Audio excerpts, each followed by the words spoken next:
जय हिंद। मैं सुनील यादव। आज के इस वीडियो में बात करने वाले हैं एमपी सेट एग्जाम पेपर 2 जो हिस्ट्री ऑप्शनल है उसके आंसर पर बात करेंगे, लेकिन उसके साथ साथ इसके कट ऑफ को लेकर के भी बात करेंगे। साथ ही दो अन्य विषय वस्तु हैं। पहली विषय वस्तु है कि आयोग के द्वारा यानी एमपीपीएससी के द्वारा जो कैलेंडर है वह जारी कर दिया गया है। 14-15 वैकेंसी आपके सामने है। अक्टूबर 2025 तक का शेड्यूल है। उसमें बहुत सारे आप लोगों ने विद्यार्थियों ने पूछा और पूछ रहे क्वेश्चन है कि सर किसके लिए क्या एलिजिबिलिटी रहेगी, क्राइटेरिया क्या रहेगा, कौन एलिजिबल रहेगा, किसमें यूजी मांगेगा, किसमें पीजी मांगेगा, किसमें कोई अलग से डिप्लोमा मांगेगा। एक क्वेश्चन वो है। इसके साथ साथ कि उसका सिलेबस क्या कैसा होने वाला है। और तीसरा सबसे महत्वपूर्ण चीज कि यदि अपन एलिजिबल है उस फॉर्म को भरने के लिए तो क्या कैसी रूपरेखा होनी चाहिए। इस विषय वस्तु को लेकर के आज शाम को एक वीडियो आने वाला है, उसको अवश्य देख लीजिएगा। इस वीडियो में ये बातें नहीं बता रहे हैं, एक इन्फॉर्मेशन आपको दे देगी। शाम तक वो वीडियो संभव हो सका तो आ जाएगा, नहीं तो कल आ जाएगा। वैसे तो आज शाम को ही पूरी संभावना है। ठीक। एक और बात यह है कि पेपर 1 एमपी सेट का इसके आंसर की पेपर 1 की बता चुके हैं पिछले वीडियो में, पिछले वीडियो में 2-3 दिन पहले अपलोड किया था, देख लीजिएगा। आज पेपर 2 के आंसर प्लस इसका कट ऑफ वगैरह, इसका पेपर का टाइप क्या कैसा पैटर्न है वो सब बताने वाले हैं एक शॉर्ट वीडियो में। और अथेंटिक आंसर आपको बताने का हम प्रयास करेंगे। ये वीडियो किन किन विद्यार्थियों को देखना चाहिए। हर वह विद्यार्थी जो एमपीपीएससी एग्जाम की तैयारी कर रहा है, चाहे वो स्टेट सर्विसेज दे रहा हो और चाहे भविष्य में अगर उसको असिस्टेंट प्रोफेसर देना है, उसको जरूर ये वीडियो देखना चाहिए। उसके पहले वाला जो वीडियो वो अवश्य देखना चाहिए, क्योंकि आप इस बात से समझ लो कि ये जो पेपर आया हुआ है आपका हिस्ट्री ऑप्शनल का, काफी अच्छे लेवल का पेपर है। टफ पेपर आया है, घुमावदार आया है। जानबूझ करके बहुत सारे ऐसे क्वेश्चन सेट ही किए गए हैं कि आपसे गलती होगी। ठीक है। इन सब बातों का कट ऑफ को लेकर के प्रभाव पड़ेगा। पिछली बार जो कट ऑफ गया था उससे कम जाने वाला है या लगभग उसके समतुल्य जाएगा, ऐसी संभावना है। अभी आप पेपर देखेंगे, एनालिसिस देखेंगे तो आपको ऑटोमेटिक लग जाएगा। ये तो नॉर्मली होता ही है कि बोले सर पेपर दे क्या है, हमारे 80-85 तो आराम से सही होंगे ही। पेपर 2 में 100 में से 80-85 सही होंगे और पेपर 1 में वही 40-45 तो होंगे ही। पर ऐसा कुछ भी नहीं है। आप एक बार देख लें अथेंटिक आंसर्स को, यथासंभव सही आंसर दिए हैं।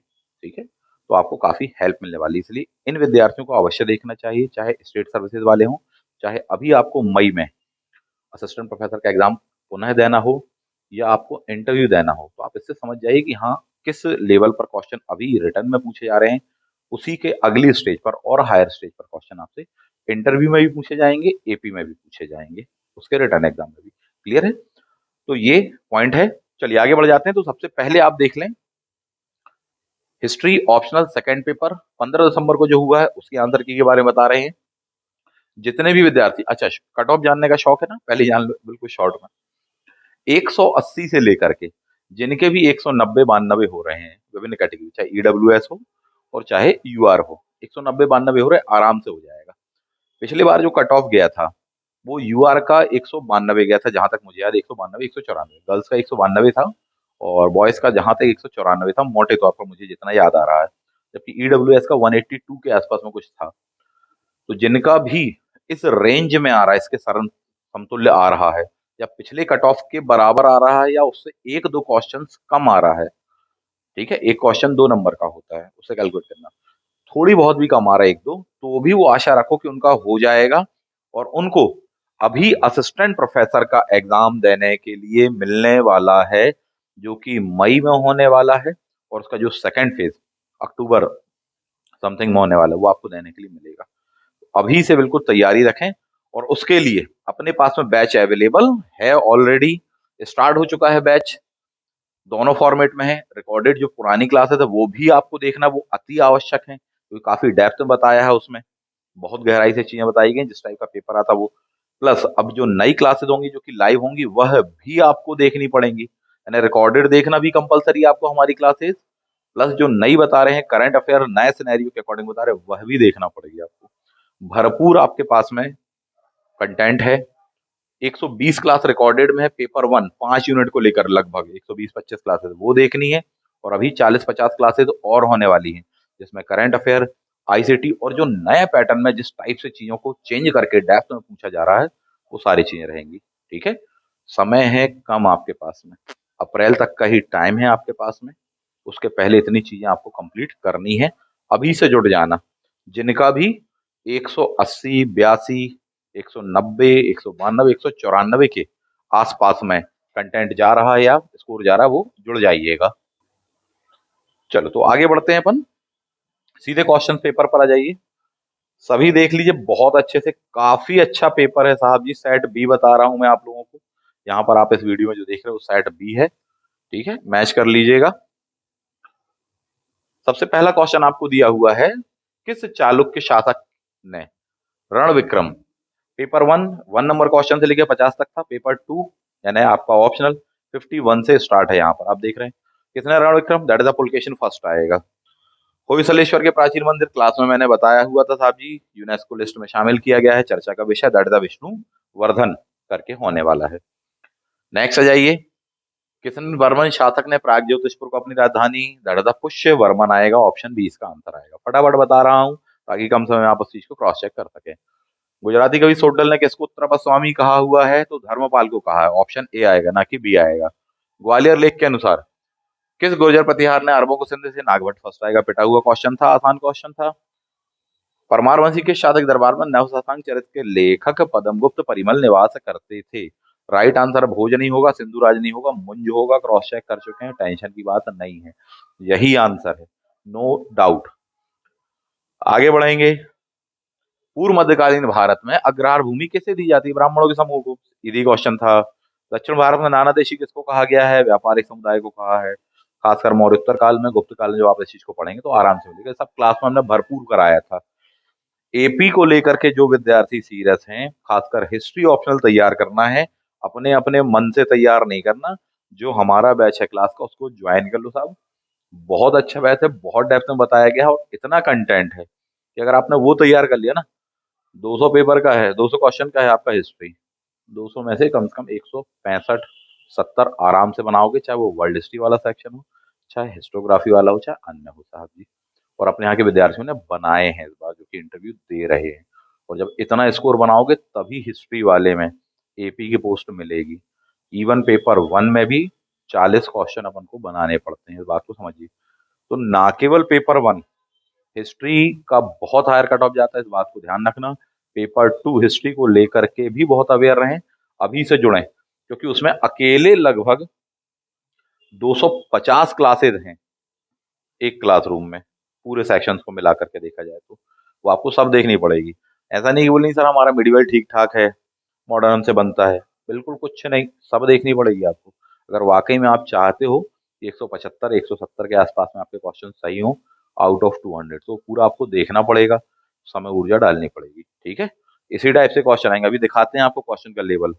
ये तो मामूली क्वेश्चन है, ट्रेडिशनल क्वेश्चन है, अभी दिखाते हैं कि जो गलत करने लायक किसको बोलेंगे, तैयार रहेगा उसके लिए।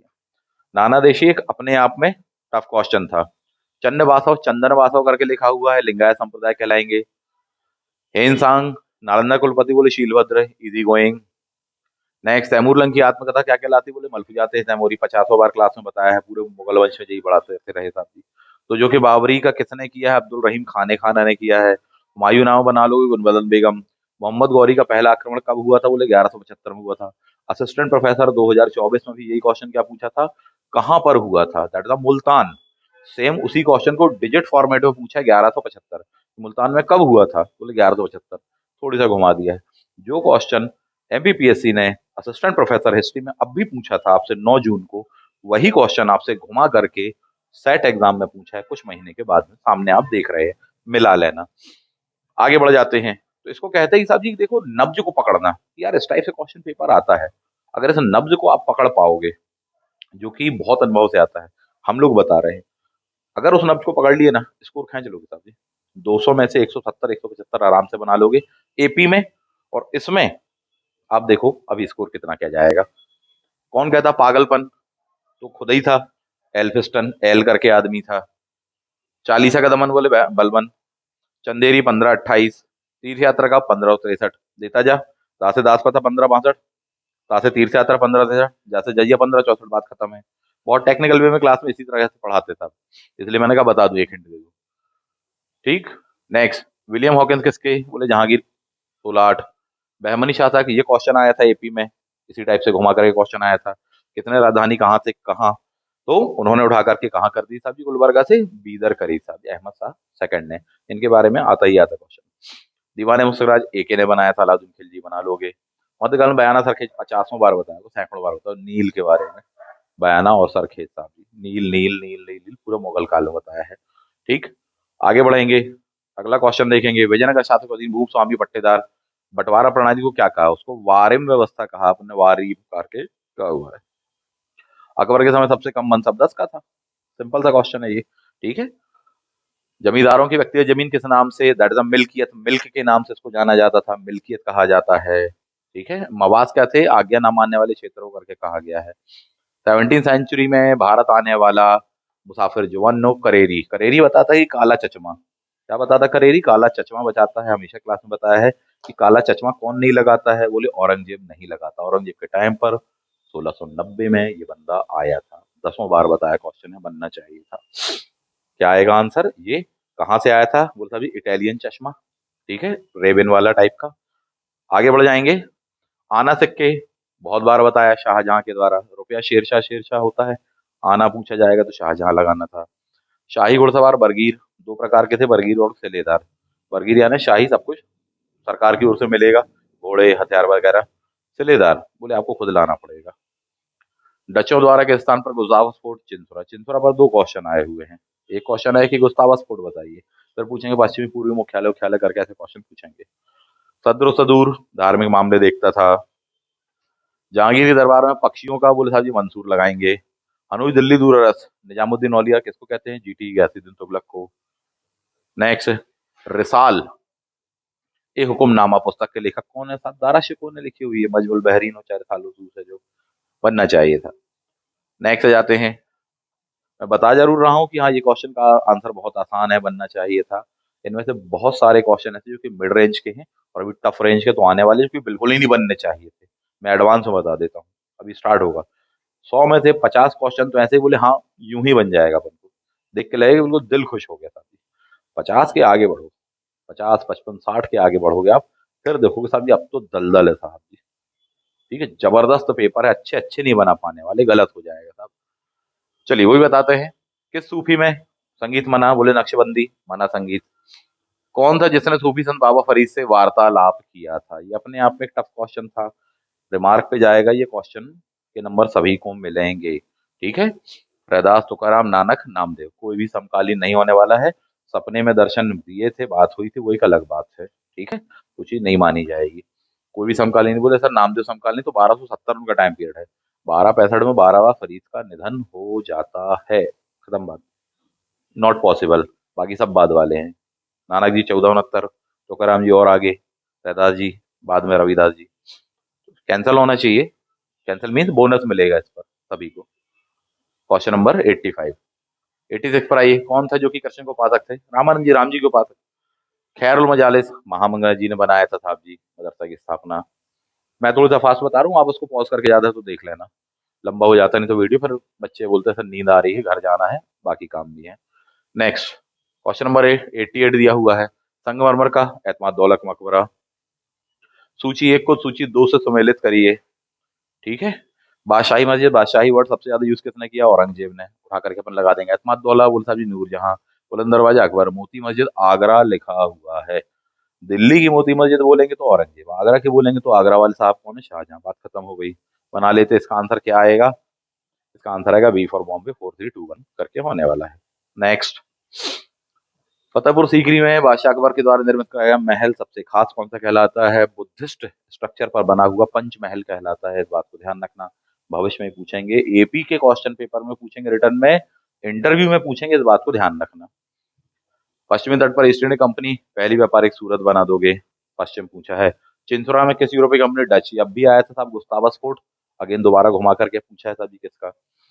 वांडी वाश के युद्ध में टफ क्वेश्चन था अपने आप में, रॉबर्ट क्लाइव भी दिया, आयरकुट भी दिया है। 1760 तक रॉबर्ट क्लाइव था, लेकिन वांडी वाश का युद्ध अगर 1760 देखो दिक्कत है। सेनापति कौन था? ये बंदा था आयरकुट। क्लियर बात है, आगे बढ़ेंगे। किस वर्ष पंजाबी ईस्ट इंडिया कंपनी का प्रांत बनाया गया? 1849। दूसरा आंग्ल सिक्के युद्ध करके कहलाने वाला है। द्वितीय आंग्ल सिक्के की समाप्ति, ममंग रंग दूसरा पूछा है। कौन सा आने वाला है? दैट इज द मंगलौर आने वाला है। रंगपट्टनम होता है थर्ड वाले में, खत्म। 1857 के विद्रोह, सभ्यता बर्बरता। होम्स, होम यानी घर में क्या होती? सभ्यता भी होती है और बर्बरता। हमेशा क्लास में बताया, उसी सिक्के से बना लेते आप।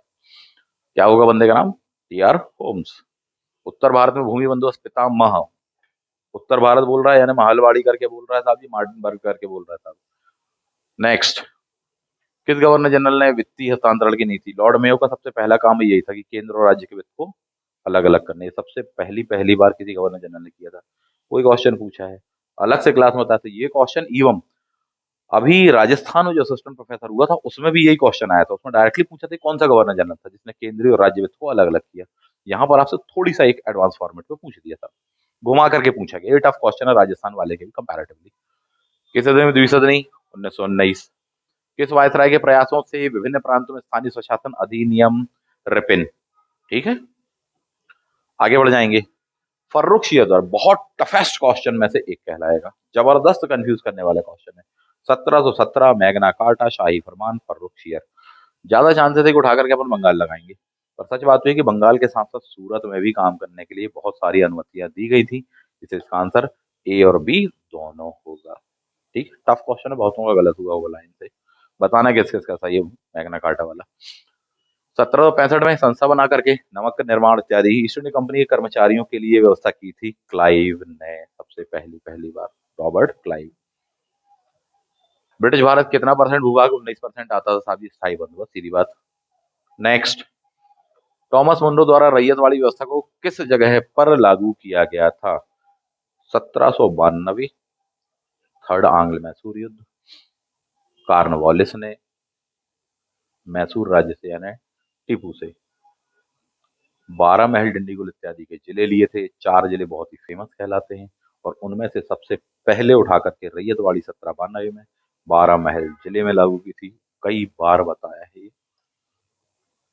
ठीक है, 12 महल किस राज्य में आएगा या प्रेसिडेंसी में? तो बोले मद्रास प्रेसिडेंसी में आएगा, नॉट बॉम्बे। बा से 12 महल, बा से बम्बई नहीं था, बच्चों ने यही सोच के लगा दिया। ठीक, तो चल पड़े तो बाहर गंगे वाली, द बॉन्ड्स एंड मीन्स। दादा भाई नौरोजी की किताब पूछ रहे, सोचिए ऐसा लगेगा पता नहीं किसकी किताब बता दी। कितना अच्छा क्वेश्चन है, घुमावदार है, टफ नहीं है, पर ये कि इतनी सारी चीजों के साथ में जब याद रखना तब दिक्कत होती है यार, पढ़ के तो हम सब आ गए, अजगर की तरह निकल के तो इतना कुछ आ गए हैं, इतना निगल लिया कि अब खुद ही को नहीं मालूम कि कहाँ पर क्या निगल के रखे। हिस्ट्री एंशंट इस साइड है कि मिडिवल इधर है कि हम किधर हैं, ऐसी स्थिति हो जाती तब ये टफ हो जाता है। नहीं तो नॉर्मल पेपर में क्या होता है कि दादा भाई नॉलेज का सीधे वही धन निष्कासन उसके बारे में पूछते हैं, बच्चे वही तैयार करके आते हैं। एमपी सेट 2022 में और ये 2024 के पेपर में यही सबसे बड़ा अंतर है कि साहब 2022 में वही वही पूछा जिसमें से क्वेश्चन पूछे जाते रहे हैं, इस बार बहुत हटके बहुत डिफरेंट अंदाज में पूछा है एमपीपीएससी ने। एमपीपीएससी ने इवन मैं तो ये कहूंगा अपना ट्रैक छोड़ करके पूछा है, जिस ट्रैक पर एमपीपीएससी चलता रहा है क्वेश्चन पेपर को लेकर के, उस ट्रैक से बिल्कुल उन्होंने शिफ्ट कर दिया। खासकर 100 क्वेश्चन में से 50 क्वेश्चन तो शिफ्ट कर दिए, बाकी 50 सेम रहने दिए। अपने आप में एक गैर की शिफ्टिंग है ये, इस बात को समझ जाओ, जो नहीं समझा बहुत दिक्कत में आने वाला है अगले रिटर्न एग्जाम में साथ। देखना इसका कट ऑफ कम जाएगा पिछले बार की अपेक्षा। क्या आएगा दादा भाई नौरोजी? भारत में अंग्रेजी शिक्षा मैग्ना कार्टा वो डिस्पैच 1854। ठीक है, यहाँ पर घुमावदार देखो, मैकाले पहले दिया आपको, अंग्रेजी शिक्षा करके बोला, बोले साहब मैकाले तो अंग्रेजी शिक्षा के लिए जाना जाएगा सर, मैकाले मिनट फिनट इत्यादि अंग्रेजी राष्ट्रीय भाषा इत्यादि सरकारी भाषा बना देगा, नहीं वो नहीं कह रहा। जो चार्ल्स वुडकड स्पेच था 1854 का, भारतीयों को शिक्षा देने के संदर्भ में आया था, वो भी कौन सा संस्कृत या वर्नाकुलर लैंग्वेज को था, वो भी तो इंग्लिश ही को था, और अलग से उसको कहा ही जाता है। मैग्ना कार्टा की विधिवत व्यवस्था की भारत में 3 यूनिवर्सिटीज और भविष्य में और ढेर सारी यूनिवर्सिटी बनेंगी। चार्ल्स वुडकड स्पेच कहलाएगा साहब, सिंपल सी बात है। अलग से वीडियो बनाया था मैंने एजुकेशन पर, 2 वीडियो पड़े होंगे यूट्यूब पर, चैनल पर जाकर सर्च कर लेना, साफ साफ शब्दों में बताया कि देखो ये क्वेश्चन आएगा आएगा आएगा। कोई वीडियो 6 महीने पुराना होगा, कोई वीडियो 1-2 साल पुराना होगा, मिलेगा उस वीडियो में जाकर के सीधे इसको देखना, साफ बताया कि ये क्वेश्चन भविष्य में आने वाला है। नेक्स्ट, स्ट्रेची आयोग, अच्छा खासा क्वेश्चन था, किस वर्ष में बना? ये पूछते कि कौन सा गवर्नर जनरल था तो आसान क्वेश्चन हो जाता, बोले सर लिटिन था रिपिन था, बोले बना लेंगे लिटिन था, लेकिन उसने पूछा टाइम बताओ। ठीक, टाइम बताइए कि 1876 कि 1880, बोले 1876 में दिल्ली विल्ली दरबार और अकाल वकाल सब पड़ता, तो बोले उसी समय बना होगा, लिटिन भी 1876 से लेकर 80 के बीच में 4 साल रहा, उसी समय आया होगा, यही सब सोच के लगा दिए होंगे।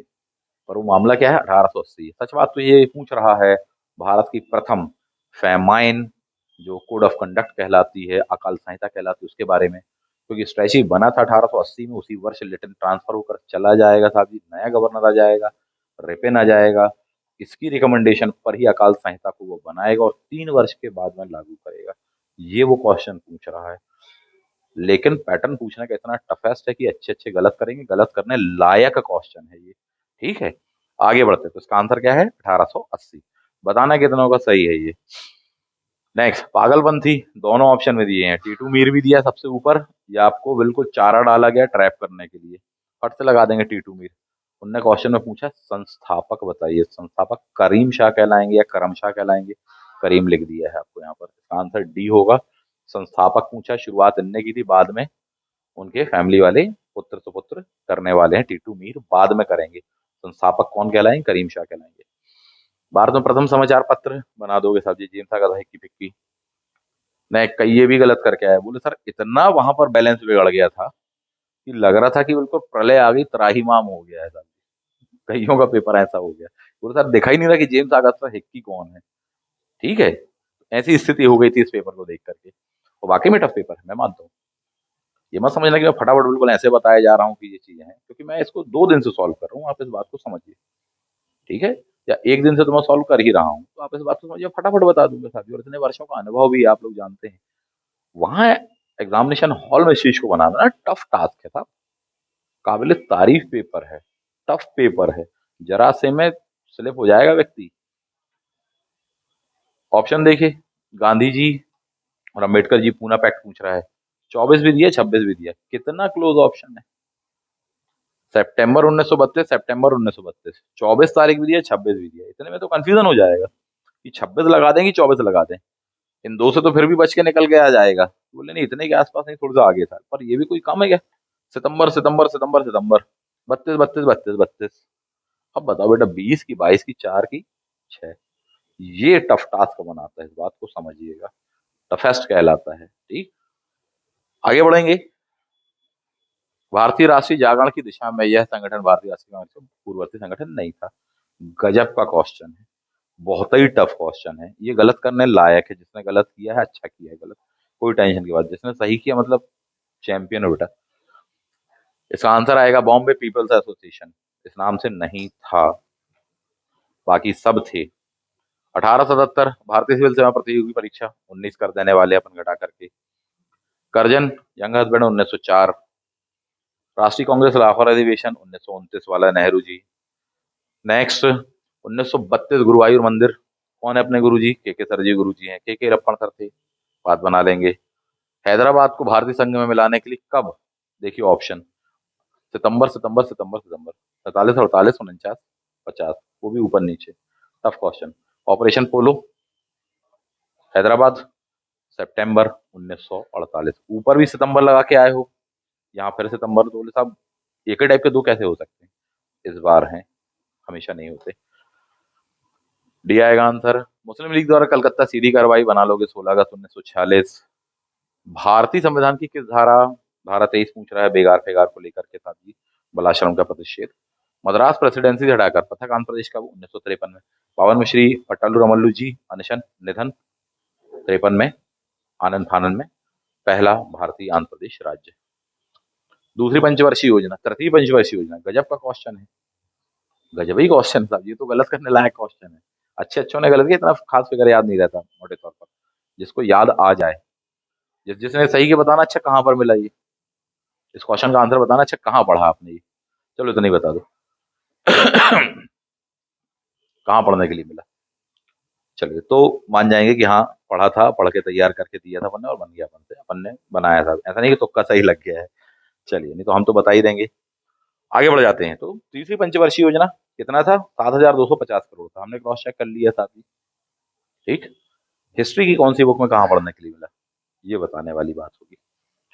नेक्स्ट, कल्हड़ ने अपने से पहले 11 इतिहासकारों का, गलत करने लायक है, गलत करने लायक है। कल्हड़ की राजतरंगी में इतना नहीं बनता कि राजतरंगी का मतलब बताओ, राजाओं की नदी होता है, ये बताओ कि भैया कितने श्लोक हैं, कितने तरंग है, बोले 8 तरंग है, 8,000 श्लोक हैं, इतना नहीं बनता। किसके क्या दरबार में थे, बोले एक राजा के थे में, कि बोले नहीं 2 राजा के थे, इतना नहीं बनता, ये तो बहुत आगे का पूछ रहा था। अब 11 कौन गए लाइन से? ठीक है, क्षेमेंद्र का उल्लेख किया है। ठीक, नेक्स्ट, सुब्रत का उल्लेख किया है, पद्म मेहर का भी उल्लेख किया है, किसका नहीं किया है? प्रभात राग का नहीं किया है। नीलमत पुराण फिर भी आदमी को बन जाता है, बोले नीलमत पुराण बहुत बार आता है सर, उसका तो उल्लेख किया है। आगे का नहीं बनता, वो भी इतने टफ नहीं। पद्म मेहर, सुब्रत, तब फिर फंसने वाला है, गलत हो जाएगा ये। प्रभात राग इसका सही आंसर है, नहीं है पूछा है। टाइन भी नहीं, गजब का क्वेश्चन है। ठीक, 21 सभ्यताएं, इसको बढ़ा करके कितना, 26 किया। 29 कर दिया था, सच बात तो 28 29 कर देते हैं, तीन को समझा नहीं पाते हैं, तो बचे कितने? बोले साहब जी 26, ऐसा माना जाएगा। सही आंसर क्या होगा टाइम भी ना? 26 सभ्यताएं, इनको बढ़ा दिया था। स्पेंगलर अलग है, वो 11 12 सभ्यताओं वाला है। ठीक है, अभी आएगा स्पेंगलर भी। लो, आ गए। किसका कथन है विश्व इतिहास महान संस्कृतियों का केवल खेल है या नाटक है? ये हैं आपके ओसवाल्ड स्पेंगलर। एक के बाद एक बैक टू बैक क्वेश्चन आ रहे हैं, पहला टाइम भी है तो अगला सेम विचारधारा स्पेंगलर, वो भी संस्कृति वाले हैं, जो भी संस्कृति वाले हैं। टफ क्वेश्चन है, गलत करने लायक है। कार्ल मार्क्स किसका रहेगा शासन? बोले पांचवा, हमेशा बोला है मैंने, समझाया है। ये बताओ कि कार्ल मार्क्स ने इतिहास का विभाजन कितने हिस्सों में किया है? उसमें पांचवा कौन सा? बोले भविष्य में आएगा, किसका शासन आएगा, तो वही तो पूछ रहा है साहब जी आपसे क्वेश्चन, कितने बार नहीं बताया। इंटरव्यू की तैयारी वालों तक को बताया कि सब तैयार रहना, पूछेंगे आपसे। डी, सरवारा। यूनानी रोमन इतिहास की अवधारणा का मुख्य आधार क्या था? यूनानी वाली का मानववाद था, बहुत क्लियर है, नो डाउट। हेथेडियस ने किस आधार पर परिवर्तन युग चक्रवादी कहलाता है? हेथेडियस, बिल्कुल सिंपल सा क्वेश्चन है साहब जी। नेक्स्ट पर आ जाइए, इतिहास में निष्पक्षता संभव नहीं है, यह कथन किसका है? तो आंसर ए आएगा, बटरफील्ड का है। नहीं, ये का ना, डेविड। गौर करो, हिस्टोग्राफी में जो ट्रेडिशनल होते थे ना, इतिहास अतीत से लेके वर्तमान अंतहीन संवाद संवाद, वैसा कुछ नहीं आया हिस्टोग्राफी में। सबसे टफेस्ट सेक्शन हिस्टोग्राफी ही आया, सच बात तो ये है। और उसने रुलाया होगा, अच्छे अच्छों को रुलाया होगा साथ ही। भारतीय राष्ट्रवाद का सामाजिक भ्रष्टाचार पुस्तक के लेखक कौन है? गजब की किताब पूछी साहब जी। ठीक है, social background of Indian nationalism पुस्तक करके पूछी है आपसे। किसकी है? ए आर देसाई जी की है। ठीक है, मार्क्सवादी। सबाल्टर्न इतिहासकार विषय जनसाधारण का वर्णन हुआ करता था। उत्तर आधुनिकतावादी इतिहासकारों को क्या है? विश्लेषणात्मक प्लस आलोचनात्मक कहलाता है। ठीक, ये है क्वेश्चन। ये तो गजब क्वेश्चन है साहब जी, तगड़ा क्वेश्चन है साहब, अच्छे अच्छे को रुलाने वाला क्वेश्चन है, काबिले तारीफ है कि हाँ, गलत तो होगा ये। ठीक, ऑप्शन ए दिया, इतना लुभाना कि व्यक्ति पैर रख के घुस जाएगा उस पे। बोले संध्याकार रंदी, बोले साहब वो रामचरित है। कुमारपाल चरित पूछ रहा है, ना कि रामचरित पूछ रहा है। कुमारपाल चरित दो लोगों ने लिखी है, एक तो लिखी जयसिंह सूरी जी ने, जबकि दूसरी जो कहलाते हैं हेमचंद कहलाते हैं, परिशिष्ट परमम वाले। चार छह किताबें उन्होंने लिखी हैं, उनमें से एक किताब का नाम क्या है? कुमारपाल चरित, ये कहलाने वाली है। ठीक है, किसके दरबार में? बोले साहब गुजरात चालुक्य शासक कुमारपाल, उनके दरबार में थे साहब जी। ये भी ऑप्शन से ये गायब है, इसका मतलब आंसर क्या आएगा? हेमचंद इसका आंसर आएगा। बहुतों का गलत होगा ये क्वेश्चन। ठीक है, तो लगा करके आ गए होंगे, बोले साहब जी नहीं सर, संध्या नंदी लगाए हैं। आंसर क्या है? हेमचंद। घुमावदार क्या है उसमें, टफ बनाने वाली बात क्या है? परिशिष्ट पर्वम नहीं पूछा, वो पूछा तो एक बार खट से बताती, ये पूछा आपसे। ठीक है, समझिए बात को, गहराई को देखिए। वैपुल्य सूत्र, वैपुल्य सूत्र किस भाषा का है साहब जी? बौद्ध ग्रंथों का कहलाता है, 9 बुकलेट का संकलन कहलाता है। नेपाल में इन ग्रंथों को पूजा जाता है साहब जी, भगवत गीता की तरह। संस्कृत भाषा में लिखे गए हैं। हीनयान ने लिखे हैं कि महायान ने, तो महायान वाले होते उदारवादी, उनने लिखे हैं। भविष्य में क्वेश्चन पूछे तो उसके लिए मैंने कुछ पॉइंट आपको ये बता दिए। संस्कृत किस लैंग्वेज, कौन सा धर्म? बुद्धिज्म। कहाँ? नेपाल।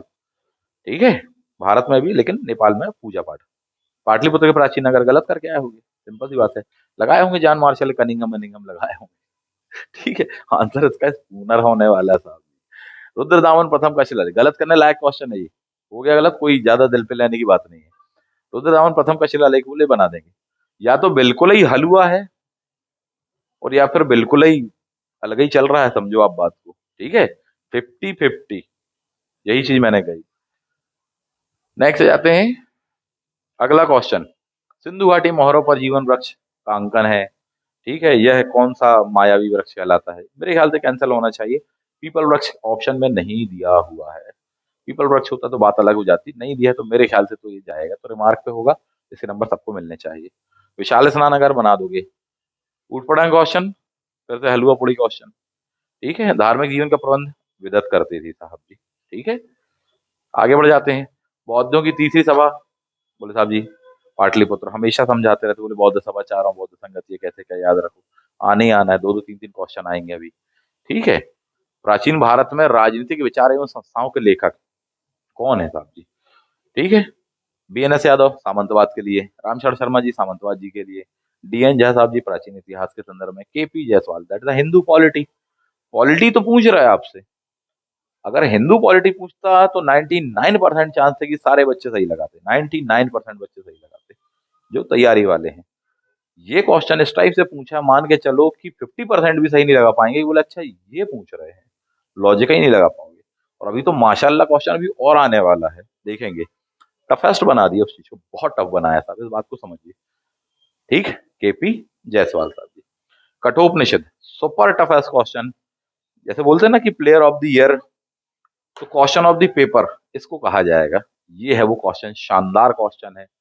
फर्स्ट रेड साइड तो अच्छे अच्छों को गच्चा दे जाएगा साहब जी। कठोपनिषद में आत्मा को निम्नलिखित में से क्या कहा गया है? चारों ऑप्शन देखोगे तो दिखेगा ही नहीं कि क्या कहा गया है। आप देख पा रहे हैं अभी सामने। ठीक है, तो क्या कहा गया कठोपनिषद में?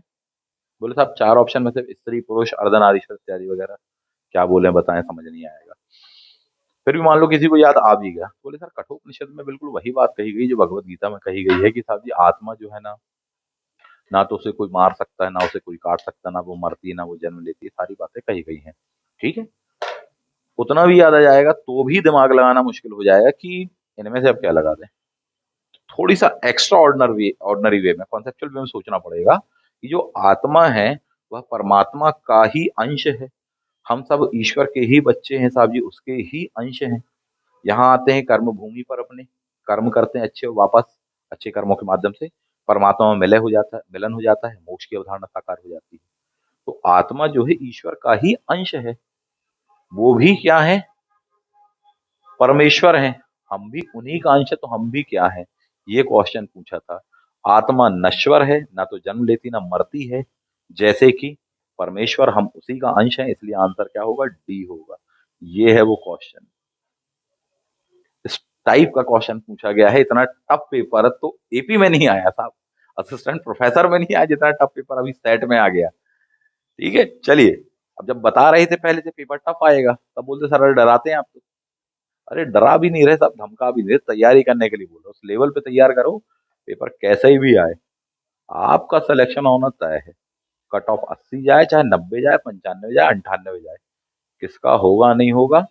आपने ऐसी तैयारी करी है हमारे पास, और उस तरह से हम तैयार करवाएंगे, आपका जरूर होगा, डेफिनेटली होगा, है ना। चलिए आगे बढ़ते, ऐसी तैयारी करना चाहिए। मगध की प्रारंभिक राजधानी कौन सी थी? तो राजगीर बना दिए होंगे। सिकंदर के भारत पर आक्रमण के समय तक्षशिला के शासक, बोले आम्भी था। सातवाहन काल में गौल में कौन कहलाता था? ये टफ क्वेश्चन है अपने आप में, ये टफ क्वेश्चन है अपने आप में। बोलता भी ग्राम का प्रशासकीय अधिकारी तो होता था, लेकिन उसके साथ साथ सैनिक टुकड़ी वाले को भी ये काम भी वो देखता था। क्या आएगा? सेना की एक टुकड़ी का हेड भी करके कहलाता था सातवाहन के काल में। टफ क्वेश्चन है। पहली बौद्ध संघ बना लेंगे साहब जी, राजगिरी करके आने वाला है। मध्य प्रदेश मौर्य काल दूसरी राजधानी कौन सी थी? पाटलिपुत्र और उज्जैन थी। अशोक उज्जैन ही तो जा रहा था, वहां के विद्रोह को दबाने के लिए ही तो जा रहा था साहब जी, मामला था। रास्ते में मिल जाएंगे साहब जी विदिशा में अपन। ठीक है, आगे बढ़ जाते हैं। ये चीजें दी हैं, पूरी पिक्चर बन जाएगी। सप्तांग सिद्धांत, अर्थशास्त्र, 147, सात वाहनों की अंतिम राजधानी। ये थोड़ा सा फंसाने वाला क्वेश्चन है। अच्छा टफ क्वेश्चन, अच्छा खासा क्वेश्चन है, रुला देने वाला क्वेश्चन है, और अभी इसको लेकर के बात फंसेगी। इसका जो आंसर है वो अमरावती माना जा सकता है, लेकिन अमरावती को ही धान्य कटक करके कहा जाता था। इसका मतलब दो ऑप्शन तो सेम हो गए, पहली बात तो। ठीक है, कोई विवाद ना हो, इसलिए मैं कोई ऐसी बातें नहीं कर रही, तो हर बार चीजें कई बार हो जाती हैं। वैसे सही आंसर क्या होगा? अमरावती होना चाहिए। बाकी अब देखो आयोग क्या मानता है। इस क्वेश्चन को लेकर थोड़ी सा तो है। हर्ष प्रारंभ में क्या था? बोले साहब जी पूरा परिवार शैव धर्म को मानता था साहब जी, शैव थे। चारवाक दर्शन पूरे लोक में प्रचलित दर्शन, दैट इज लोक आयत। लोकायत दर्शन करके अपन इसको कहा है, दर्शन वाले सेक्शन में पढ़ाया है। एमपीपीएससी मेंस के पेपर 4 में अलग से समझा समझा के पढ़ाया है, वो चीजें हैं। नेक्स्ट, पहली प्रतिमा कहां पर कौन सी? इस चीज को लेकर फिर पंचायत होने वाली है। वेस्टर्न विशेषकर जो राइटर होने वाले वो कहते साहब जी गांधार वाले हैं, बोले साहब जी 50 एडी। जबकि और देखें तो राष्ट्रवादी जो लेखक होंगे वो कहेंगे नहीं नहीं साहब जी मथुरा में बनी थी पहली बार। तो ये विवेकाधीन हो जाएगा आयोग के। ये भी माना जा सकता है गंधार को भी, और ये भी मेरा भी हो कि गंधार माना जाना चाहिए, बाकी अब देखिए जैसा भी हो। तो ये हैं आपके 150 क्वेश्चन, 50 पिछले वाले वीडियो बताए पेपर वन वाले, और बाकी जो 100 बचे थे ऑप्शनल हिस्ट्री वाले वो इसमें बताए। अब अगला मुद्दा होगा, क्योंकि एक इच्छा पूर्ति होने के साथ ही दूसरी नई इच्छाएं पूरी आपकी उत्पन्न हो जाती हैं। तो अगली इच्छा ये होगी सर कट ऑफ कितना जाएगा, है ना। चलिए तो बिना लाग लपेट के अपन इस बात को समझ लेते हैं कि कट ऑफ कितना क्या जाने वाला है। बिल्कुल कोई भविष्य दृष्टा इतने विशालकाय नहीं है अपन, ये इतनी बड़ी कोई पर्सनालिटी नहीं है कि अपन एग्जैक्टली बता दें। अनुमान से थोड़ी बहुत बता देते हैं, जैसे अनुमान से आंसर बताए हैं, इनमें से हो सकता है एक आध दो क्वेश्चन का आंसर दाएं बाएं हो जाए, आयोग मान ले, वो कोई बात नहीं है, मैक्सिमम सही होंगे। अनुमान से बता देते हैं। दो बातें, पहली बात कि पेपर पिछले बार से टफ है, नो डाउट। पेपर वन भी टफ है, पेपर टू भी टफ है। तो जिन जिन के 40 और 80 थे, यानी पेपर वन में 40 थे और पेपर टू में 80 थे, उनसे अनिवार्य निवेदन है, आदेशात्मक निवेदन है कि बताओ कि अब कितने बचे, ये जरूर बताना चाहिए, ठीक है, और सच बताने का प्रयास करना। तो उससे एक सही अनुमान लगता है कि हवा क्या कैसी चल रही, कट ऑफ वगैरह, और उससे वो जानकारी आप लोगों के ही काम आती है, ठीक है, सही बताओगे तो सही जानकारी मिलेगी। तो फिर वही गोल गोल बातें करते रहे अपन, टाइम बर्बाद करते रहे। तो पिछले बार से तो टफ है पेपर, पेपर वन भी टफ है और पेपर टू भी टफ है, पहली बात। दूसरी बात, पिछले बार से पेपर वन और पेपर टू बहुत आसान है। ये दो विरोधाभासी बात है, क्यों कह रहे, क्योंकि जिन्होंने हमारा बैच ज्वाइन किया था, ये उनका व्यू है कि बहुत आसान लगा सर। पिछले बार तो बहुत मुश्किल से 25-26 क्वेश्चन बने थे हमसे पेपर वन में, इस बार तो बोले सर 40 मार दिए। और आप याद करिए आज से 4-6 महीने पहले हमने कहा था 80 प्लस स्कोर, 80% प्लस स्कोर कैसे बनाए। वही वीडियो बनाया था और उसके लिए पूरा बैच पढ़ाया, 10 की 10 यूनिट पढ़ाई मैंने ही पढ़ाई पेपर वन में, और सबका यही रिप्लाई, बोले सर शानदार, मजा आ गया सर। पल्ले पढ़ने लगा कि पेपर वन होती क्या चीज है, ये स्लॉगिज्म क्या चीज होती है, रिसर्च क्या होती है, रिसर्च मेथोडोलॉजी क्या होती है, कैसे तैयार करना है, कम्युनिकेशन वाला सेक्शन क्या है, साहब सब चीजें बनने लग पा रही हैं। उनको तो आसान लगा, बट अगर मेरा व्यू पूछा जाए एक जनरलाइज वे में, मैं तो कहूंगा पिछले बार से ये टफ पेपर है। अगर पिछले बार के पेपर में किसी ने पेपर वन में 30 बनाए हैं तो इस बार 25 ही बनेंगे। पिछले बार 40 बना रहे हैं, सक्षम था ना, इस टाइप के पेपर 35 ही होंगे साथी, तो घटेगा स्कोर, इस बात को आप समझिए। इसी प्रकार से पेपर टू भी हिस्ट्री वाला है, टफ पेपर है साथी, पिछले बार से तो जबरदस्त टफ पेपर है, मैं साफ साफ कहूंगा। हिस्टोग्राफी तो बहुत ऊपर से गई है, बहुत ही ऊपर से। एंशंट भी बहुत ऊपर से गया है इस पेपर में साहब जी। सब सेक्शनों में घुमावदार क्वेश्चन आए हैं, बहुत चुन चुन के क्वेश्चन सेट किए गए हैं, और ऐसे क्वेश्चन सेट किए गए हैं कि ऑप्शन ए देख के लगेगा कि भैया यही आंसर है, जबकि आंसर क्या है, या तो सी है या डी है साहब। फर्स्ट टाइम पे लगे, बोले हाँ कुमारपाल जी, बोले अरे ये लो लगा देते अपन सर जी, गया वो, गया लाइन से वॉल्मिक लगा दे रहे सर जी, गया साहब जी। इतिहास में निष्पक्षता संभव नहीं है, गया लाइन से साहब जी, इतने थिंकर क्या क्या याद रखोगे। तो बहुत सारी चीजों को एक साथ बैलेंस रखना एग्जामिनेशन हॉल में परफॉर्मेंस देना एक अलग बात होती है, उस हिसाब से टफ है। अब बात आते मुद्दे पर कि साहब जी क्या होगा। मैंने पहले ही जो लाइन कही वही कह दे रहा हूँ, 180 से लेके 190 92 के आसपास में जिस जिसकी कैटेगरी वाइज तैयारी चालू कर दो, मई में आपका असिस्टेंट प्रोफेसर है, ये एग्जाम आपका क्वालिफाई हो गया। 180 के आसपास जा रहा है ना, मतलब आपका क्वालिफाई हो गया। बिल्कुल प्रिपेयर रहिए साहब, अभी से तैयारी चालू कर दीजिए। किस चीज की, असिस्टेंट प्रोफेसर की तैयारी शुरू कर दीजिए। पेपर वन को लेकर के अभी से चलिए साहब जी, क्योंकि मई में पेपर आपका है। इसका रिजल्ट आने की संभावना लग रही है 1 से 1.5 महीने में फटाफट रिजल्ट आएगा, उसी समय आपके सामने आने वाला है एपी का नोटिफिकेशन, और फिर आपको उसके लिए प्रिपेयर रहना है। पेपर वन रहेगा, उसमें पेपर टू रहने वाला है, दोनों में अच्छा खासा स्कोर करना है, तब जाकर के इंटरव्यू कॉल आएगा, और फिर इंटरव्यू में भी आपको अच्छा परफॉर्मेंस देना है, तब जाकर के सिलेक्शन मिलेगा। मौका बिल्कुल नहीं चूकना है, इस बात को समझिए।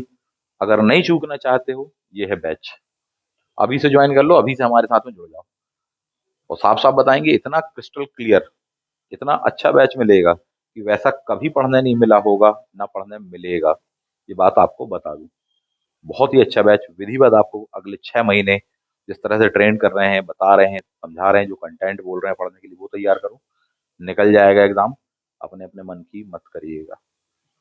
जिनका भी 180 विभिन्न कैटेगरीज में, जबकि जनरल में 190 के आसपास में टच हो रहा है, आसपास 2 नंबर आगे पीछे टाइप का हो रहा है, तैयार रहो, आपका हो जाएगा। बिल्कुल प्रिपेयर रहिए, आपका कॉल आने वाला है साहब जी। क्लियर है? ये है उसका कट ऑफ। ठीक, पिछले बार भी लगभग इतना ही गया था, इस बार भी लगभग लगभग इतना ही आसपास जाने की संभावना है। थोड़ी बहुत 19-20 हो सकता है। अब अगला इसके आगे सोचना चालू कर दीजिए। एपी प्लस जो आपके सामने नया कैलेंडर आया हुआ है, उसमें बहुत सारी ऐसी वैकेंसियां हैं जो कि ग्रेजुएट लेवल की होंगी, और कुछ वैकेंसियां हैं जो कि पीजी लेवल की होंगी। बहुत लोगों को उसमें मौका मिलने वाला है।